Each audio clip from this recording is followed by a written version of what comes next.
Does this current dystopia got you down? Well, at the Mixtape Stories podcast, we replace your existential dread with original, speculative short stories and miniseries filled with humor, hope, and wonder, and brought to life with music and a cast of human actors. Check out Mixtape Stories wherever you get your podcasts. At Mixtape Stories, we're creating beautiful fiction in a disappointing timeline.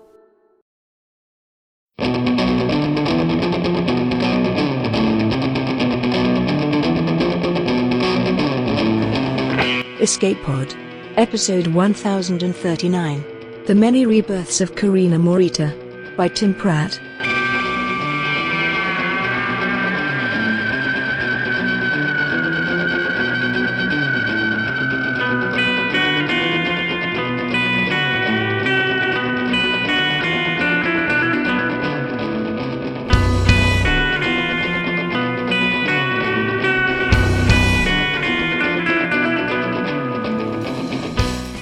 Hello, and welcome to Escape Pod, your weekly science fiction podcast. I'm your host this week, Tina Connolly, and I am here to bring you The Many Rebirths of Karina Morita by Tim Pratt. This story first appeared on her Patreon.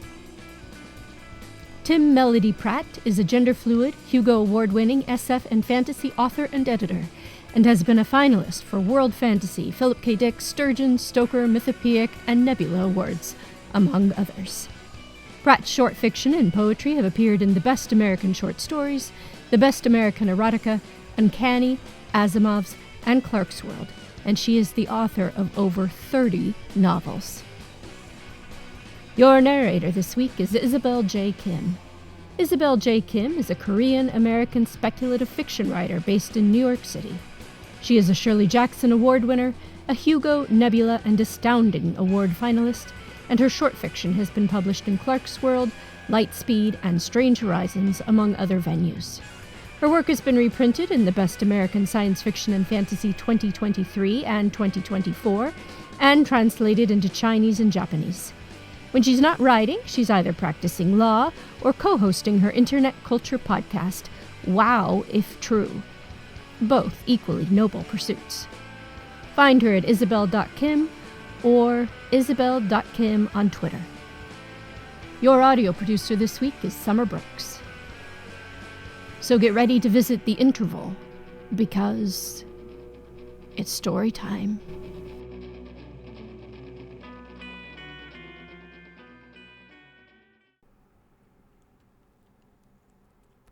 The Many Rebirths of Karina Morita by Tim Pratt, narrated by Isabel J. Kim. My problems all started when I died. People didn't die too often in my hab or anywhere else on the planets and stations of the standard curve. We cured illness and aging long ago, but there were still occasional deaths by misadventure. I was flying an ultralight to the outdoor sex and ice cream festival on the Melodious Archipelago when an unexpected updraft sent me spinning out straight into the side of a familiar mountain. It was hollowed out and contained an eternal night dance club. As the meticulously textured stone surface rushed toward my face, I thought, oh well, at least I had a backup yesterday. I'd lose my memories of the morning, sure, but my post-breakfast orgasms hadn't been any better than usual, and the hollandaise on my dodo eggs was only okay too. I was supposed to wake up in the cozy rebirth lounge of my own home on the shimmering terrace, my consciousness decanted into a fresh clone as I had done a dozen times before. Instead, I awoke naked and shivering, stretched out on a long table in a small room with silver walls, while a short woman wearing a pure white jumpsuit and an elaborate crown of stainless steel smiled down at me. "Karina Zephyrus Morita," she said. "Welcome to the interval. I'm your technician. I see this is your first time passing through. Don't worry, we'll get you assessed and processed quickly." I shrieked and sat up on the table. Was I in some kind of clinic? Had there been a mishap with the cloning process? I felt fine, and the bits of me I could see didn't appear malformed. What's happening? Who are you? What is this place? The technician cocked her head and shrugged. It's the interval. The place in between lives? Some people call it the bardo, which isn't quite right, but it's a similar concept if you're familiar. No. She had a clipboard, but it must have actually been some kind of tablet because she prodded it with her finger and gazed down. Ah, you're from a post-scarcity milieu, culturally beyond such concepts due to functional or immortality. Okay, so, you died, and this is the afterlife, but the afterlife is just a way station before your soul moves on to a new world. Died? Afterlife? Vague memories of classic Sims about clouds and harps and flames and pitchforks arose. This place didn't have any of those things, which was both disappointing and reassuring. But I had a recent backup. My consciousness should have persisted. I don't know about any of that. The technician shrugged. A copy of your consciousness isn't the same as your intangible immortal soul, and that's the part of you that moves on. Or maybe every copy of your consciousness gets its own soul, and they all pass through here upon cessation? That's a nice idea. This was a joke, a prank, or maybe a social destabilization happening orchestrated by the Clatter Society. I swung my legs around to dangle off the table. I'm getting out of here. That is true, the technician said cheerfully. It only takes a few moments for the system to scan your developmental metadata so I can assess the best world for your continued refinement. The room flashed with a sudden burst of purple light, leaving me blinking and stunned. Okay, off you go to your next life. Don't worry, you won't remember any of this or anything about your past lives either, except on a fundamental spiritual level where those experiences will guide your instincts and insights. Think of it as a fresh start and an opportunity to learn and grow.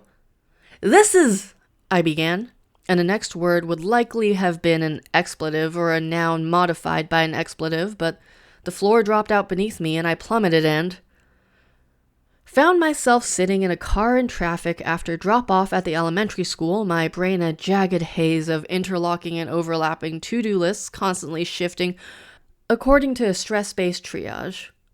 I looked down at myself and picked a piece of cereal off the front of my red blouse where it left an oat milky smear. But at least my little Cassandra was someone else's problem for the day, and I might even have time to stop and get a latte before I went up to the office to deal with the endless hydra of emails in my inbox, and I screamed and stared wide-eyed. Where was I? What was a car? Who was my little Cassandra? What was an inbox? What was an elementary school? What was happening? Who was I? This was not my world, the glittering array of the standard curve, a place of reliable pleasure and safe exploration. This was some kind of nightmare realm where my brain was crowded with minutiae about immunization schedules and profit and loss sheets and some grim ritual called date night that involved an entity called a husband and which apparently required me to scrape off most of my body hair with a piece of sharp metal? I fumbled with the unfamiliar, yet also totally familiar, door handle and jumped out of the strange, boxy conveyance, which led to a chorus of cacophonous honks and shouts from the vehicles around me. Everywhere there were long, low buildings and hard black and gray surfaces and sad-looking drooping trees and poles dangling wires. A light hanging on a crossbar changed from red to green, and the honking intensified. "Filter noise!" I shouted, but my perceptual system didn't respond. Maybe I didn't even have one anymore. There were damp spots under my armpits, and I could faintly smell myself, sweat, and some kind of sweetly metallic scent that I assumed was meant to cover up the first odor. I went rushing heedlessly away from my vehicle, across an open stretch of the hard black ground toward the trees because, stunted or not, at least they were trees. A moment after I stepped over a double yellow line painted on the ground, one of the vehicles, a big one, struck me so hard the impact was a sensation that was totally all-consuming and... This time I sat up in the silver room screaming, and the technician winced. Traumatic exit that time, huh? Well, better luck next, Karina Finnegan named Morita. I jumped off the table, seized her by the shoulders, and shook her. You! You again! What was that horrible place? Why did you send me there? She stared at me, then gently removed my hands, half turned away, and poked at her clipboard. Oh dear. Very unusual. You're not supposed to remember any of this, not me and not your old life. But the discontinuity in your consciousness isn't complete. There's a resumption of connectivity. Do you remember being a child in that most recent world? What? No. Except, I did, sort of, if I thought about it, but it was like reading someone else's boring diary. I just found myself in this thing called a car, and there were all of these noises, and then I was struck by a fast-moving object, and it hurt. My nerve blocks didn't even kick in. No, they wouldn't have that kind of tech. You won't be going to any milieus with nerve block technology ever again, probably. She sounded apologetic. I'm not sure why your consciousness and memory returned to you like that. I'm going to open a support ticket and see if we can figure it out. Hopefully we'll get it all sorted. In the meantime, we're going to send you on to your next stop on the road to perfection. If your memory does come back again, try not to panic, Just muddle on as best you can. The longer you live, the more you can learn. All right, here we go. That all-encompassing purple light strobed again. Think of it as a fresh start and an opportunity to learn and grow. No, stop, you can't. The floor dropped away beneath me. Next time I swam up into consciousness, I was sitting in a room that smelled powerfully of solvents while a black-haired woman painted my fingernails pale pink. There were other people around me, all chattering away, and the woman was talking to me, too, telling me a long story about her daughter's terrible girlfriend. I understood her language perfectly. I knew that my name was Karina Morita, no middle name. My culture didn't really do those. I knew that I was 24 years old, that I was a junior publicist at a PR firm, I was single and tired of dating, and that this twice-monthly visit to the salon was one of my life's greatest pleasures. A quick scan through this other version of me's memories revealed bad sex, and with only one gender of partner, bad food, hacked from dead animals in some cases, limited travel to bad places, so maybe a blessing, and horrific physical ailments, mucus running from holes in my face. But I did not want to return to that strange place with the silver walls and the useless technician, and I understood that I lived a life of relative privilege compared to most people in the milieu. I wondered if I was time traveling. Was this the past of my own beautiful homeworld? I'd never paid any attention to history. I wasn't a scholarly type. In what I was grudgingly thinking of as my first life, I mostly indulged myself, traveled to the varied wonders of the standard curve, and did a little semi-professional mech racing on the side. Normal things, like anyone else. I decided to try to make the best of my situation. Maybe this whole experience was my brain setting off strange fireworks at the moment of impact with that mountainside. Maybe I was stuck in some new kind of immersive sim, a fictional scenario that erased your memory of entering the sim in the first place. Or maybe it was exactly what it seemed. Reincarnation, but not as a bug or a bunny rabbit or an underprivileged person, but just as another version of yourself in another world.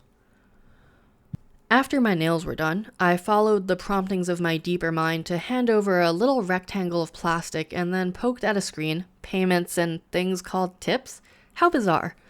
And then went out to my vehicle, a sleeker and shinier version of the one I'd fled last time. At least this car drove itself, so I wasn't expected to figure that out. It took me to an apartment halfway up a stubby tower, a set of rooms where I would not have deigned to keep a disfavored pet back home. But I gathered, for this milieu, it was considered very nice. There was a lot of wine in the apartment, drinkable even, so that was good.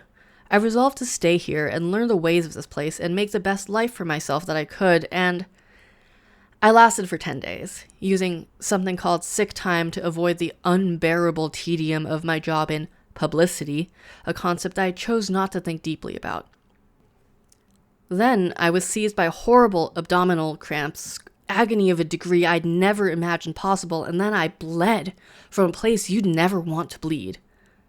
My deeper mind assured me this was a regular occurrence. This, of course, was intolerable to me. Apparently cutting oneself with razors was a common way to escape life here, but I didn't have any since this version of myself underwent an awful ritual involving hot wax to deal with unwanted hair instead. They didn't have selective growth mods in this hellscape, but my deeper mind told me that wine and certain pills would solve the problem of living too, and so I didn't scream this time. I sat up, weary, and looked at the technician. I still remembered. I can see that. She poked at the clipboard. Your consciousness just snapped awake after about 2.5 decades both times. I've never heard of this happening before. Maybe remembering this way is part of your process? It's definitely nicer to believe this is happening on purpose, right? That there's an infallible order, and not that there are just glitches sometimes. I needed to understand. Understanding would help, right? It must. Please explain to me what is going on. Why is this happening to me? The technician went, then a stool on wheels came rolling out of a corner of the silver room. I didn't remember seeing a stool there before, but I was distracted. The technician sat down and put a clipboard on her lap and said, It's not just happening to you, it happens to everyone. It's about the perfection of the soul. Think of it like triple distillation, the way people make really pure alcohol. Every new milieu cooks off some of your impurities. Every time you die, you are reborn into a new world, one that has different things to teach you, to expose you gradually to new hardships, to help reveal the ore of your character hidden behind the base rock of your unconsidered inclinations, to help you become better.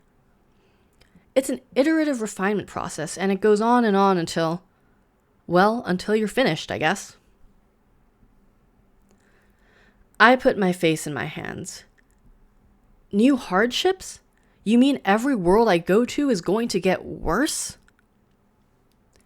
She swiveled back and forth a little on the stool, turning her hips. I wouldn't necessarily say they get worse. Not on a systemic or social level anyway. Each milieu gets more difficult for you personally. The idea is, each world makes you stronger, more resilient, better at adapting. Even if you don't have conscious memories, the soul remembers. She paused. Well, you're an outlier, but each new life is tailored to you personally to teach you things that you can benefit from. Like that last world, it was pretty nice actually. They were about to figure out reliable fusion energy production even. It's just that you personally worked too much in that world and didn't value love. Are these worlds real or simulations? The technician held up both hands, palms up, then dropped them. Couldn't tell you. We mostly think it's a distinction without a difference. All the people in them think they're real, so close enough. But what's the point of all of this? What's the ultimate goal? The technician blinked. Perfection, didn't I say? But what happens when I'm perfect? And who decides what perfection even means? She snorted. Oh, that's way above my pay grade. Ha ha. Not that I get paid.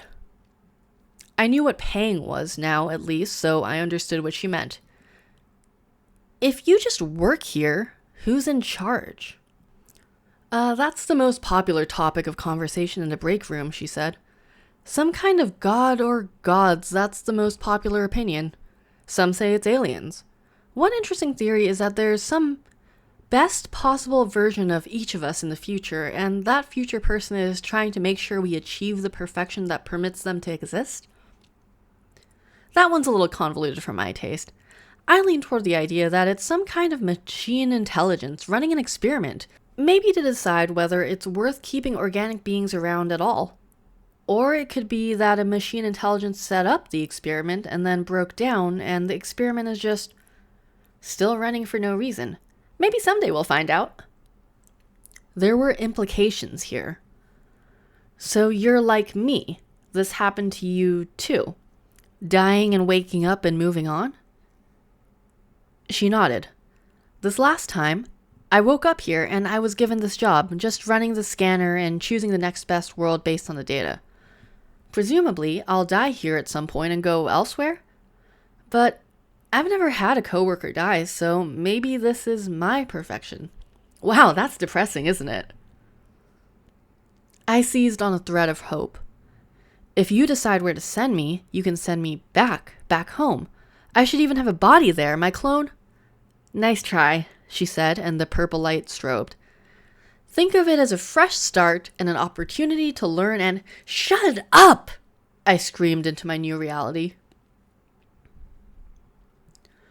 Now that I knew the worlds were going to get more difficult for me personally each time, I tried much harder to last in each one. I learned there were medicines to treat the pain of the body, though the best methods caused new problems eventually, and it took me a few worlds to learn the proper balance and not die from too much of a good thing. In one world, I was a nurse and the mother of triplet toddlers, and my feet ached all the time. In the next, I was a college professor having almost adequate sex with one of my students until she got upset about something and told my employers, and my meager comforts all came crashing down. In another, I spent all day stooping over picking tomatoes while 8-foot-tall figures in chitinous black armor chittered orders at us. I didn't last long there after I threw a tomato at one of them. When I returned to the interval, I didn't bother to argue with the technician anymore, just submitted to the scan and my new deployments. I resolved that even if my worlds were going to get harder and harder for me, I would take steps to mitigate those horrors as much as possible. And I had an advantage, didn't I? I carried knowledge from other worlds. I had a good mind, it turned out, even though I'd never used it for much back home. I had a particularly fine grasp of technical matters, and in each life I studied the most valuable inventions a given world possessed. It was just a shame I'd never done that with the everyday miracles back home. Over time, I developed expertise in everything from broadcast technology to transistors, communication satellites and radios, antibiotics and microwaves, radar and powered flight. These studies didn't always help me. If you're born in a wooden shack on a scoured island, knowing how to build a fusion reactor is no help at all. And when you're a factory drudge in the choking smogs of the internal Londinium, your automation overseer isn't interested in your ideas about improving the assembly lines. But in other worlds, where I had some initial resources and where I was considered attractive and well-spoken, I was sometimes able to parlay my knowledge and insights into more comfortable situations in worlds where a woman could do such things, at least. I was cheated and taken advantage a lot at first, but I learned how to protect my interests over time, and how to balance the natural generosity that came from my life in a post-scarcity reality with the pragmatism necessary to survive in places where competition was ferocious. In some worlds, after successfully attending to my basic needs, I sought love. In some of them, I found it. In others, I didn't seek it at all, but it ambushed me anyway. Love enriched those lives in so many ways, but because I could remember my husbands and wives and spouses after they were lost, those experiences turned into thorns, pricking my mind even in new worlds that opened before me. I began to turn away from those feelings when they arose, as a hedge against future pain. I felt I'd learned enough about the human heart at that point. Surely my remaining needs for perfection were in other areas. In one world, my parents, but they weren't my parents, not my original ones. They never were. Isn't that strange? Were well off financially, but emotionally cold and demanding. The relative privilege enabled me to excel in my studies, however, and by the time I woke up, I was in graduate school, doing pure mathematics to annoy my practical father. I swiftly pivoted to applied physics. It wasn't hard once I talked to the most avaricious eminent professor in the department and showed him a few drawings, and that was the best world yet. I built a business, and it became an empire. The advances I made there, especially in the energy sector, made me wealthy, and also made the world substantially better for most of its inhabitants. That milieu was nowhere near the glory of the standard curve, but I was proud of myself for setting it on the beginning of a path that might eventually lead there. I was also finally able to afford decent food and easily attracted an acceptable number and variety of sexual partners. Sometimes I got high or drunk and talked about the standard curve, and my friends thought I was describing a science fiction story or my vision of the future. The latter was closer. I departed that world at the age of 106, floating away on a sea of drugs in a bed in my own home, attended by loyal employees and tearful protégés. I would have liked to stay longer, but I never studied life extension technology on the standard curve, and I'd never been to another world that even approached my home's capabilities in that area. Back in the interval, I sat up, pleased to be in the same young, strong body I'd worn every time I arrived here. Even with all the money in the world, in most worlds, pain is inescapable, and many forms of it increase with age. I cheated, I told the technician gleefully. I've been cheating for ages. I'm using the knowledge of my past lives to improve my circumstances in every horrible world you drop me into. She raised one eyebrow, then chuckled. You mean you're learning and adapting, which is the entire point of the process? I scowled. I'm not supposed to remember things like how cold fusion works, though. It's an unfair advantage, and I'm exploiting it. Bringing that kind of technology to fruition in the last milieu you were in? She scrolled her clipboard. That required technical mastery with the details held entirely in your own mind, without so much as a textbook or even a notepad to consult. It also took business savvy, a keen understanding of human psychology, attention to detail, the ability to learn from failure, resilience, and a lot of other qualities that we track in your metadata. I hate to tell you this, but you're just getting better. The system works. Oh, shut up. I laughed, though. For the first time, I was curious to see what was coming next instead of just resigned. What was the next challenge going to be, and how was I going to crush it? Where am I going this time? The purple light flashed, and she consulted her clipboard. Well, it looks like the best option is a place where your old strategies aren't going to be much help. This is a real outlier world, different from most of the others you've seen, and pretty rough, honestly. I might be seeing you again sooner rather than later. I gave her a savage grin. I'll take that as a challenge, technician. Best of luck, Karina, the clean energy queen, Morita.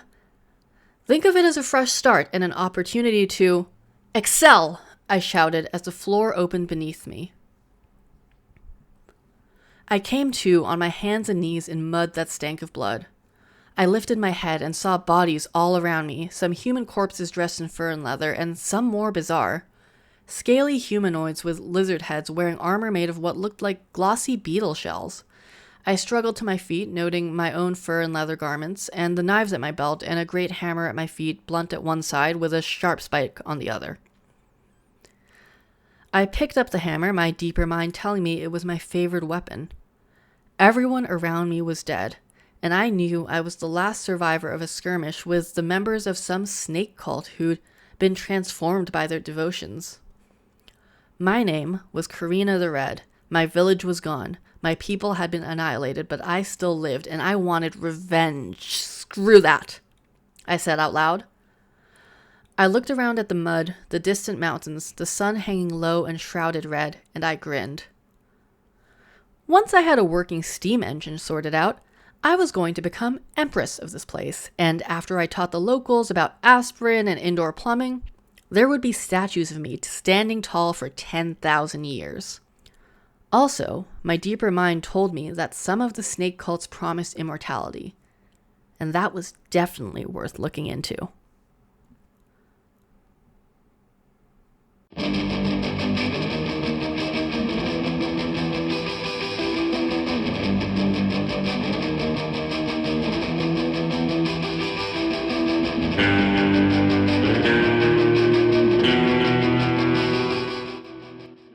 And we're back, and again that was The Many Rebirths of Karina Morita by Tim Pratt, narrated by Isabel J. Kim. This was such a delightful story. It definitely made me want to visit the standard curve, even if I didn't want to follow Karina's entire trajectory. But honestly, that kind of holds appeal too. The thought of being able to use past knowledge and apply it to new lives. As Karina says, it feels like cheating. But it's nice to watch Karina grow as a person and touch on all the alternate timelines she gets dropped into. Pratt does one more thing with the fantastical twist in this story that I tend to really like, which is she doesn't over-explain it. The point is not who set this up and why and how. The point is to watch Karina improve. I'd certainly be curious to hear the explanation of these underpinnings. But since Pratt leaves this unexplained, the focus of the story stays on Karina. And with my curiosity unfulfilled, it leaves intriguing questions open, and I continue to wonder about the story. In general housekeeping news, Escape Pod is open to general submissions until May 31st, 2026. You can find all the info at escapepod.org under our guidelines. So, if you've been thinking about submitting something to us, why not hop on over there and check that out? Escape Pod is a part of the Escape Artist Foundation, a 501c3 nonprofit, and this episode is distributed under the Creative Commons Attribution Non-Commercial No Derivatives 4.0 International License. Don't change it, don't sell it, please go forth and share it. How do you share it, you ask? Well, in addition to your social media of choice, consider rating and or reviewing us on podcast listening sites, such as Apple or Google. More reviews makes for more discoverability, makes for more Escape Pod for you. You can't lose. Escape Pod relies on the generous donations of listeners exactly like you. And remember that Patreon subscribers have access to exclusive merchandise and can be automatically added to our Discord, where you can come chat with other fans as well as our staff members. Shoo! If you enjoyed our story this week, then consider going to escapepod.org or patreon.com/EAPodcasts and casting your vote for more stories that go looking for immortality with the snake cult. Our opening and closing music is by Daikaiju at daikaiju.org, and our closing quotation this week is from Martha Graham, who said, "Practice is a means of inviting the perfection desired." Thanks for listening, and have fun.